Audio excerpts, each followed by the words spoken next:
Have you ever wondered what lies beneath the glitz and glamour of rock and roll, where the stage personas fade away to reveal the raw humanity behind the music? What if the bandmates who just rocked the stage together can't stand each other often?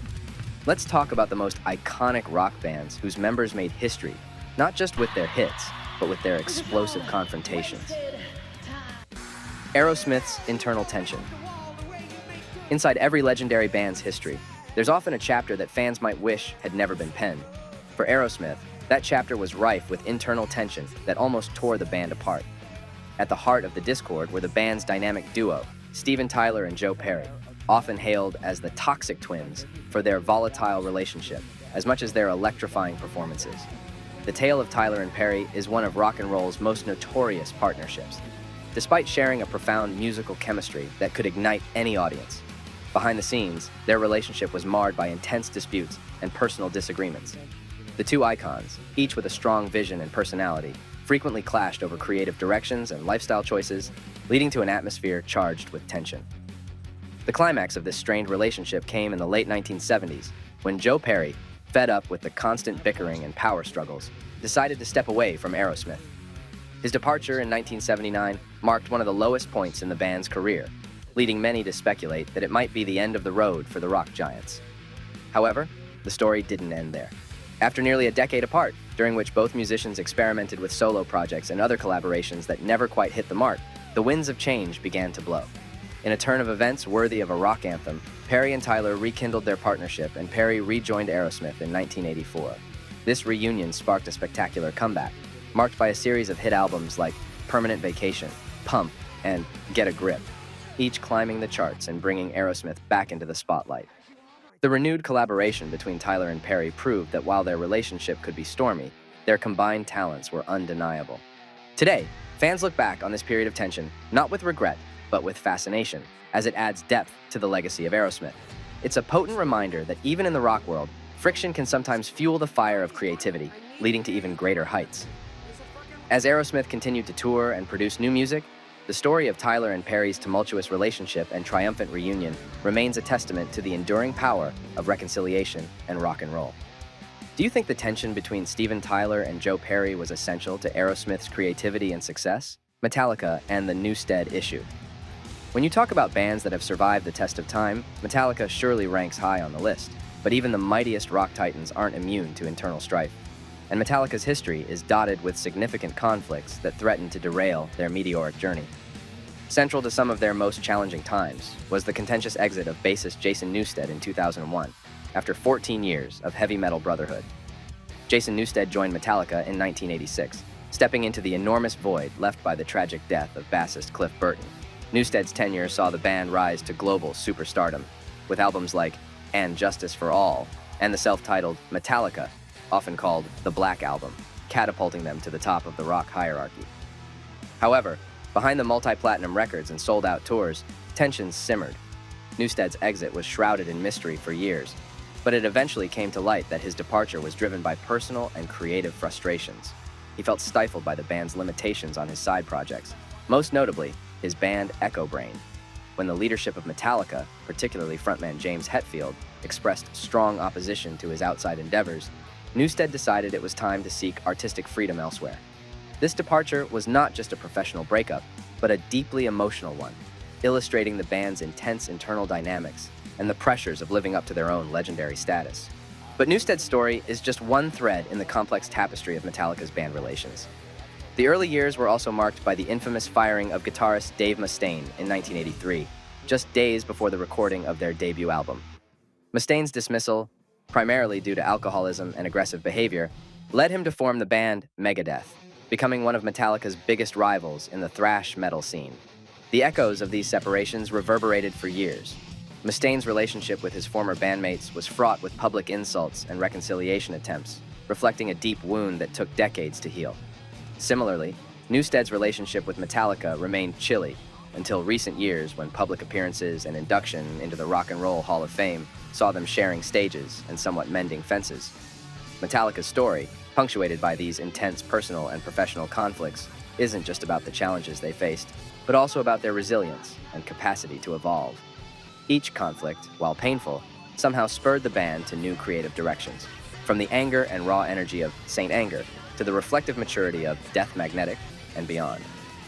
As Metallica continues to thrash on, the tales of Newsted and Mustaine remain powerful reminders of the band's tumultuous yet triumphant history. These stories not only add a layer of depth to their music, but also keep fans hooked on the drama that unfolds behind the scenes, proving that in the world of rock, sometimes the most compelling stories are those that happen off stage. How do you think Metallica's story would have differed if Mustaine had stayed? Van Halen's internal conflicts. Van Halen's rise to rock stardom in the late 1970s and early 80s is a classic tale of musical innovation and charismatic showmanship. But beneath the surface of their guitar solos and chart-topping hits, the band was often embroiled in conflict, especially among its members. The dynamic between the virtuosic guitarist Eddie Van Halen and the flamboyant frontman David Lee Roth was particularly tumultuous, setting the stage for one of rock's most storied and stormy relationships. The band, formed by brothers Eddie and Alex Van Halen, began making waves in the Southern California music scene with their electrifying performances and groundbreaking sound. Eddie's guitar prowess and Roth's energetic vocals quickly became the band's hallmark, helping them gain a massive following. However, as their fame grew, so did the tensions. Eddie and Roth had starkly different personalities and visions for the band. While Eddie was a meticulous musician focused on evolving his artistry, Roth was the quintessential rock star, more focused on the spectacle and his celebrity status. This clash of egos reached a breaking point in 1985 when David Lee Roth left Van Halen. His departure was a major shock to the music world and marked the end of an era for the band. Roth embarked on a solo career, while Van Halen continued with new lead singers. Despite the change, the shadow of Roth's charisma and influence loomed large over the band. The drama did not end with Roth's exit. In 1996, a highly publicized and ultimately aborted reunion attempt at the MTV Video Music Awards showcased the unresolved bitterness between Eddie and Roth. During the show, Roth's antics and apparent attempts to steal the spotlight irked Eddie, leading to a near altercation backstage. This spectacle was a public confirmation that the wounds from their past had not healed, dashing fans' hopes for a full-fledged reunion. Adding to the internal strife was Eddie's tumultuous relationship with bassist Michael Anthony.